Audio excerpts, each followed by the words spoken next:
Hey guys, welcome to and thank you so much for tuning into today's Let's Be Blunt with Montel. And I got to tell you, I am so excited about this show today because we have a guest today who is a multi-platinum selling artist many times over and the most successful Jamaican artist on the international charts of all time.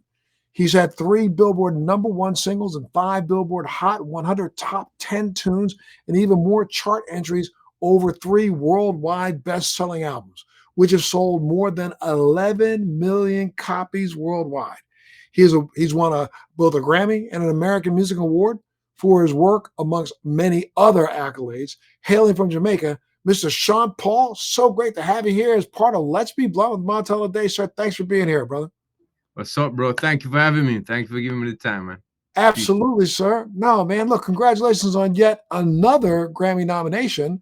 And this time it's for the best reggae album for Live and Livin. Tell us a little bit about this album and what sets us apart from some of your previous 6 albums.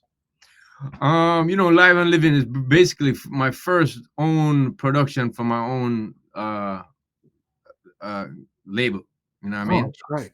So that's amazing. And then also it's kind of like a return to my dancehall roots, basically. A lot of the things that I've done in recent times have been really internationally oriented, I would say. It's dancehall music, but it's not as hardcore as this one is. So this one really means a lot to me. It's special. I've worked with 20 artists on the album. There's 16 collabs there's 15 collabs on one single song from me. So it's kind of like me showing the talent of the people that I love and revere their music here. You know, from Buju Banton to Busy Signal to Junior Gang to some of the new cats like Skilly Bang and Intense and Massacre. These all appear on the album, plus so many more. So it's a real special project to me. Even the engineers to the producers for me are all Jamaican, and to get to showcase their talent is something that I wanted to show people. These are people who I rate in this business. Well, it has hit the industry or hit the world with a storm already, I guess. Now, you just recently released a new single that you recorded in collaboration with Sia, someone that you've already had great success with in the past on a song, Cheap Thrills. Tell us a little bit about Dynamite. Dynamite's a feel-good tune, you know what I mean? The last time we did a song, it was actually my mom who schooled me on who Sia was. She was like, yo, you need to do a song with Sia. And I was like, you mean Psy from Gangnam Style? And she laughed and I said, nah, Sia. And I heard her music, but I didn't know her name. And when a few months later, my management asked if I would do a song, I was like, for sure. That song blew up and went to #1. And then, she sent me some flowers and told me it was the first #1 she'd been on, which shocked me because I was like, yo, you should have gotten #1 for Chandelier and so many others. And at that point, we spoke and said, yo, let's do an original. Let's do something else in the future. And that was the genesis of what this is today. We took a couple of years and back and forth and, got ideas together. And we finally got it right, I believe. So I stepped to put it out.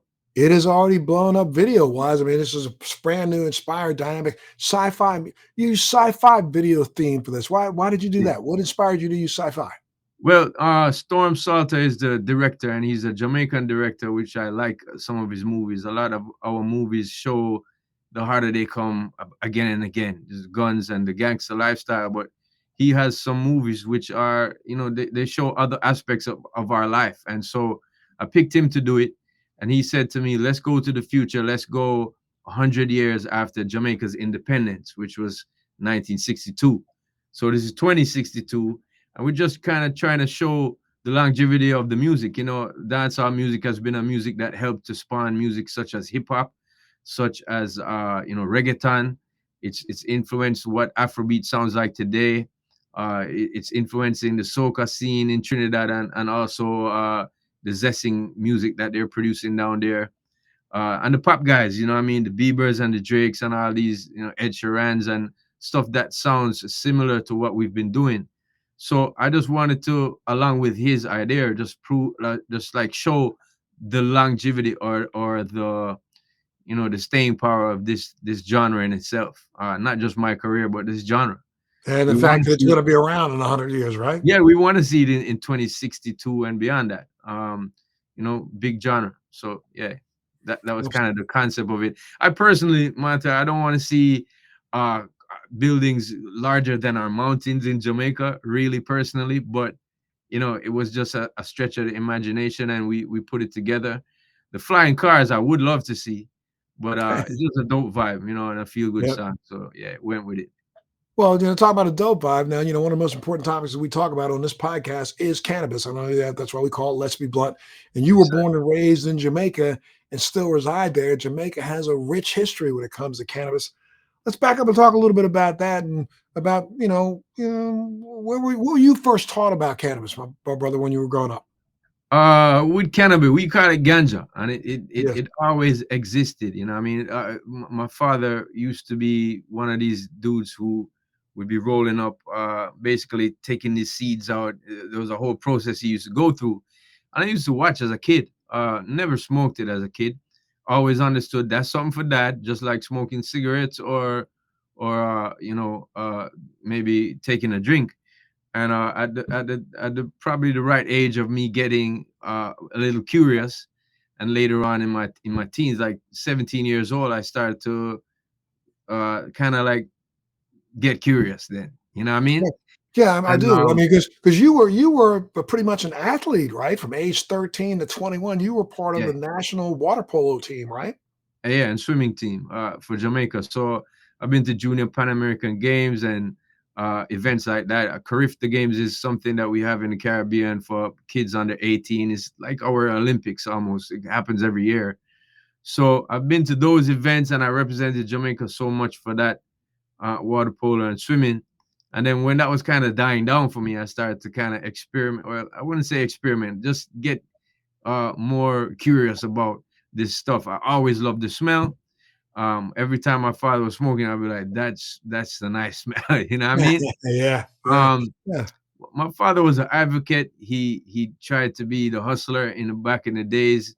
He actually crashed a ganja plane in the Everglades, Mm. which is something that at the time we were not very proud of. But now when I look back and so much, It's 1 o'clock. oh, sorry, yeah. Now when I look back and so much legal, so much legal weed is available, or ganja, or so much industry people are getting involved, or it's turning into its own industry, I should say. It makes me proud that he took those steps. You know what I mean? Well, that, RIP man, to my that's father, man. He passed away. So oh, I'm so yeah, just sorry. nah, no problem. A couple years ago now, and he was just, he was always upset at the reason a lot of people that he knows went to prison or jail along with him. It was for this substance, which we see the same politicians and same doctors saying back in the day, "Oh, this is gonna make you crazy," and now they're getting into big business with it. So it's a change of, I guess, a change of pace for people, or a change of heart. Some people are upset by that fact. I could be, because of him spending time in prison, but also, I look at him as a pioneer, and people like him, and hopefully no one has to go through that just to be able to receive this medicine. You know. And that they on that same vein, my friend. How do you feel about the fact that you just kind of said it in a way? You know, 5, 10 years ago, people were still going to jail. Now people are making hundreds of thousands of dollars, millions of dollars in this.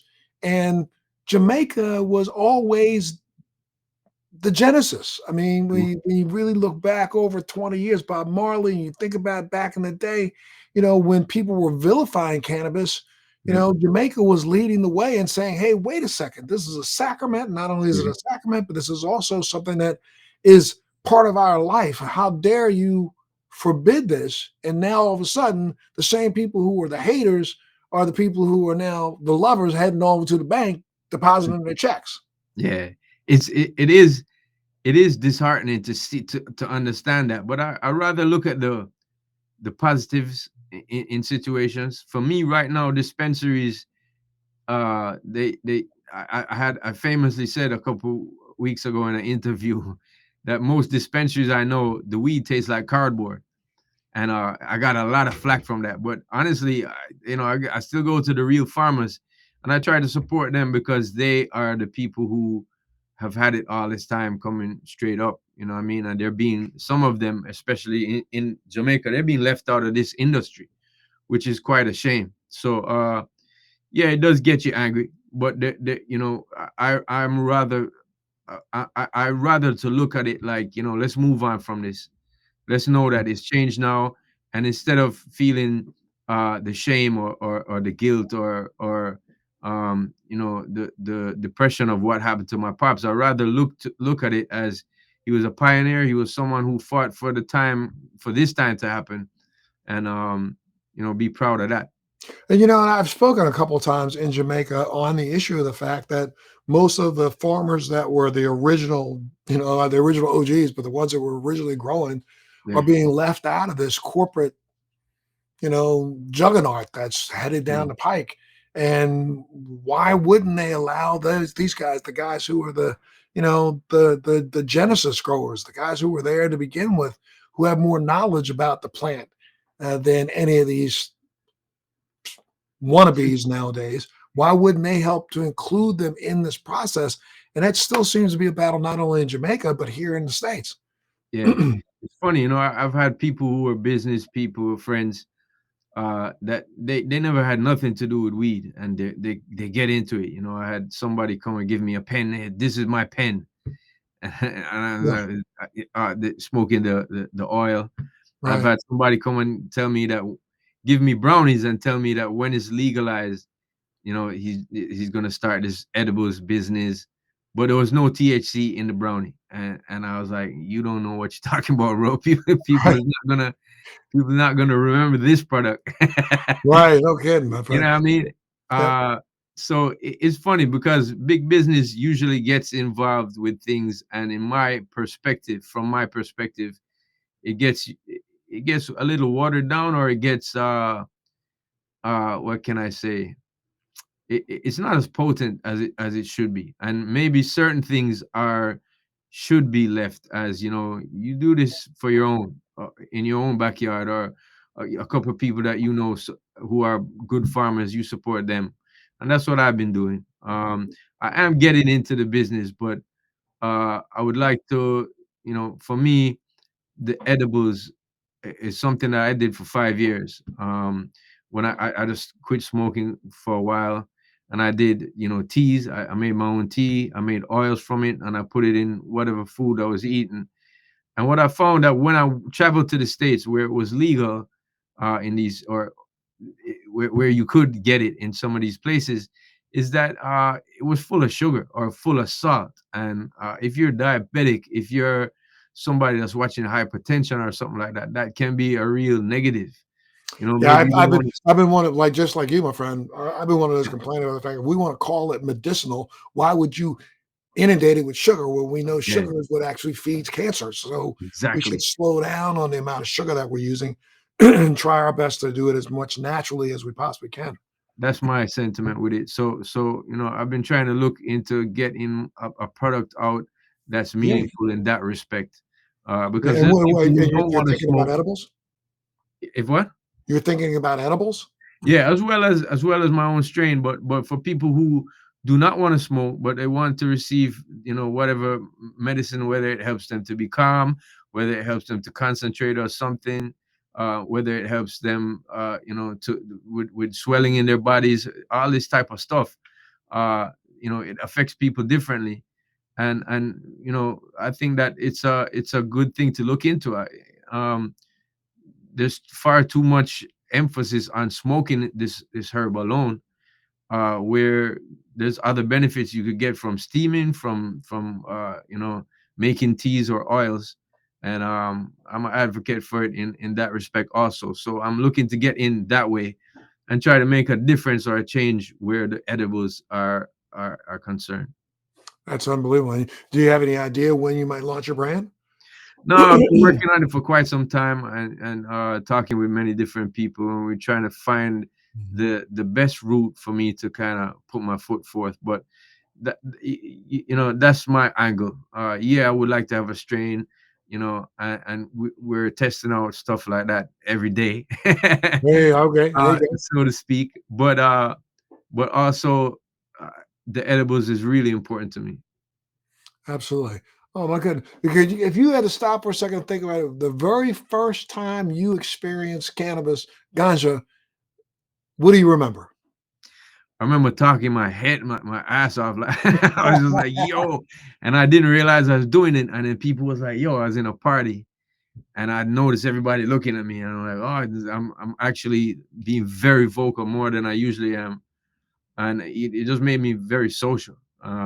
But then I got all this uh what they call that, when you get paranoid kind of vibe. Paranoid. Yeah, so I kind of took myself away from that setting, and I didn't mess with it after that for a long time. But I started to get involved with it because it was, a lot in the music scene. And I would go to the studios and I'd smell it and it'd be real cool. And everybody who smoked it was real cool people to me. And I Mhm. started to kind of just get involved. I toke here, I draw there, and I found it to be the feeling of euphoria. Just helped me with songs. It helped me to be in a good mood, and that's what mainly helped me back in the day. Over the years, Creativity, right? Right. yeah, the creativity aspect of it. Over the years, the social aspect is just, you gain so much different types of friends and knowledge from people who have been lawyers and doctors. I've smoked with almost all types of people, and a few are affected in a negative way. For me, that's my experience. And like with everything, there's a few people who aren't going to be able to drink certain alcohol. For me, vodka affects. When I drink vodka, I scratch all over, and the next day I'm like, it Right. can't be good for me on my insides. Right. So I'm allergic to that. So I found that I don't drink vodka anymore. So there's many different strains, and it can make you feel different. Like the indica and the sativa, one is more keep you on point, or on one subject, and the other kind of keep you mellow and relaxed. So, you know, for me, my experience, I haven't seen much negative effects, and I would argue that there are other things that there's a kid I know who can't go near peanuts. You know what I mean? Right. Right. Sure. Sure. There's different things and different strokes for different folks. We just have to kind of be mindful of that. And that's probably that's what you consider, right, maybe one of the most important messages when it comes to cannabis, right? Yeah, for sure. Especially for so much incarceration. I mean, look at our hero musically, Peter Tosh. He was sent to prison quite a few times and beaten by police to near death about 7 different times. When people realized that statistic, that he was an artist, he was someone who was doing good for his community, but because of the law, he was mistreated, and that's just a very unfortunate thing. So now that it's freeing up, I like to see that positive side where people are not going to be subjected to that type of treatment as much. Absolutely. And I'm sure you're hoping that Jamaica can, Jamaica itself, people will start to respect the cannabis that comes and the ganja that comes out of Jamaica more so than they're respecting it now, right?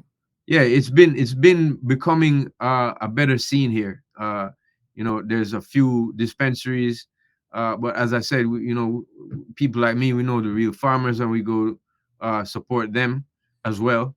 And it's incredible to stand up. I was in a dispensary the other day out here, and I saw a dude come in, and I could tell he didn't really know much about weed, and he's probably just a one toker, and that's really cool. He was like, "I want one cannabis pre-rolled, one sativa, and one indica pre-rolled, and that's it." And he walked out, and that's probably gonna serve him for 2 weeks, and that's pretty cool to know that he can do that without the paranoia, without feeling that there's gonna be some repercussions to pay for just even experimenting. I could tell that he wasn't a big smoker. So Right. Now that have they opened up a little bit more in Jamaica now in the a last couple little of bit, months? yeah, a Yes. little bit. You could have a certain amount on you, which is amazing because I've known so much people from I've been growing up and even before. that they've been incarcerated and their life changed by going into a prison or a jail cell just for this little amount of weed. And now I'm seeing this guy come in, buy two small spliffs and leave, and he can feel no, he doesn't have to feel the paranoia. He doesn't have to feel that worry and feel like he's a criminal. It's just something that he's partaking in as part of some people, most people out here's everyday life. Absolutely, my friend. Well, look, I know we're almost short on time, but I do want to ask you one more question, my brother, and that is, you're one of the only Jamaican artists who performed in places like on the stage in Kazakhstan and Yeah, Madagascar. Man, I mean, talk a little bit about how the reception of, your music is internationally, right? Not the United States, but I'm talking about all over the world. Talk about what was that feeling like being in Kazakhstan and knowing that you could blow up the house with some dance very hall music. very surreal, bro. Like, I Mhm. started to do this music because I loved it. I revered artists. I looked up to them, and I started to figure out how I could write songs and be into production. And all I wanted to do was write a song that Jamaicans would go so, "Bow, bow, bow, that's tune bad." You know what I mean? Uh-huh. Too. I didn't think beyond that. But when this international stuff started happening to me, I started to take it very seriously in terms of, I have a responsibility now. Now I'm one of the people who has helped to put this music in places it's not really been accepted before. So, like as you said, Kazakhstan and all over, and just a surreal feeling to know that these people don't speak English, but they speak part of it in my songs, and Yes. just for me, same way like with reggaeton. I don't speak Spanish. I know a few words, but when I find out what a song like Gasolina means, I can Mhm. identify, and I'm like, oh, and I sing along. So that's what people are doing in Japan for our music, and places like, as you said, in middle of Europe. Just an amazing feeling, and to know that Bob Marley has, and people like him have paved a big highway for me to be able to walk on smoothly. Man, I don't have to do half of the crazy things that they had to do just to feel normal on tour. It's a lot more normalized now because they trod that road before me, and Absolutely.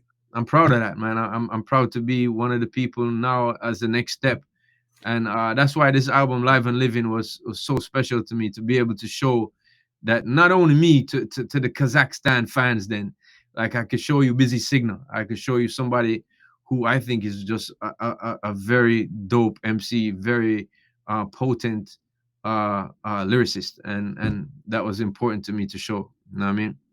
Well, you've definitely now blown up the super highway. If Bob Marley and those guys opened up the road, my brother, you have opened up the super highway Thank to you, bro. places in the world that a lot of other people will now have an opportunity to travel down and perform. Well, what's coming up next, Sean? I mean, what do you got? What do you? I know your good new album's going to get released. Yeah, What, couple months? yeah, in April. Are you going to go out on tour then? Yeah, I've been in the cut in Jamaica for almost 2 years now. March 2020 is when I came home from tour in Australia, and I've been at home. That's the reason I had so much studio time and produced that first album, Live and Living, which is up for a Grammy. Fingers crossed, and may the best smarty win, as we say, Yeah, may the there you best go. person win. Because there's some females up for it too. Big up to Spice and Itana. There's not too much females that in our genre that get the shine, and nowadays they've been doing it. So yeah, next year I'm dropping an album called Scorcher. It's gonna be in April, and I'm putting together a tour and starting to get to used to the idea of moving through this earth again. uh what's going to be hard is the family time, less family time again, which has been important to me, and that's been really cool so far. uh You got small children, right? yeah, four and age 4 and 2, so just Gotcha. about to be 5, my son. Gotcha. So good stuff. I mean, they're in their years where they're becoming who they are, and so it's important to me to be around. And these 2 years, as I said before, I always look at the positive. And even though I couldn't tour and I'm not making as much financially as I used to be when I tour a lot, the family time was invaluable to me. It's just something that's amazing, you know. Absolutely.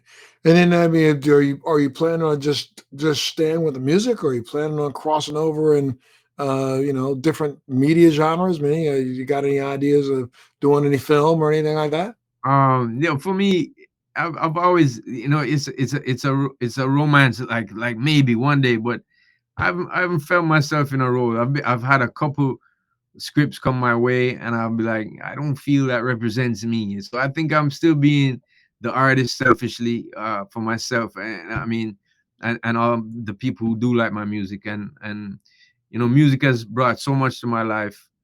I think that's where my energy stays. For right now, at least.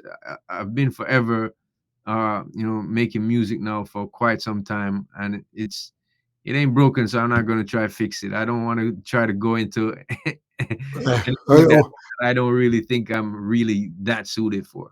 are you going to be producing other artists? I mean, you've now Yeah, collaborated with several, but are you producing other artists? yeah, for sure. Dirty Rock Productions, as you see in the background here, that's my production team. And we produce little jugglings that's here in Jamaica. Juggling is like one rhythm with a few different people on it. We've been doing that actively since about 2017. And we've been having some good progress, especially with the artist called Ching Ching. He's my first signee, and we put out an album for him about 2 years ago now, or 3 years ago, and it's for him. I mean, 12 million streams is amazing, and he's going from strength to strength that way. And I'm trying to be a hit producer as well as the artist. So we'll see how that goes in the future, man. Well, Sean, I mean, I know you're all over iTunes, but I mean, if anybody wanted to get more information about what you're doing, to take the moment, man, blow it up. Where do they Thank go? you, bro. Yeah, you go to Instagram or Twitter. That's at Duttypaul, Duttypaul. Also my Facebook page, or my Meta page. Is it called Meta page now? I don't even know. It But may, I don't even know either, man. It's probably going to get changed to Meta page, I'm sure. yeah, but my Facebook page is just the fan page there. You can check me out. I'm also on TikTok as the same, at Duttypaul, Duttypaul. I'm somebody who's getting into social media a lot more. So forgive me if you want more posts. I'm telling the fans now, take time with me. I'm gonna get it good. I know you are, my brother. You are, and the fans can't wait. Well, I can't thank you Appreciate it. enough, my friend. I know you got you're tight for time, but anytime you want to come back, especially like before you get out on tour, man, you can let me know where you're coming, where your tour dates are. If you want to come back to Let's Be Blunt with Montel, my fans would love to see you again, my brother. Thank you, bro. I appreciate that so much. Thank you for the time. And bro, keep doing what you're doing. As I said before, you looking younger than me right now. That's crazy. Yeah. I wish, my brother, but I'll tell you, well, I keep following you, so you helping to keep me young. All right, bro. All Appreciate right, that, buddy. man. You be Salute. well, you stay safe, you stay healthy, love that family of yours, and much respect, okay? Same to you, man. Have a good season, man. Thanks for joining me on Let's Be Blunt with Montel. Please make sure you're subscribed and hit the bell to be notified when new episodes post each week. We'd love to hear your feedback also, so please send us your comments.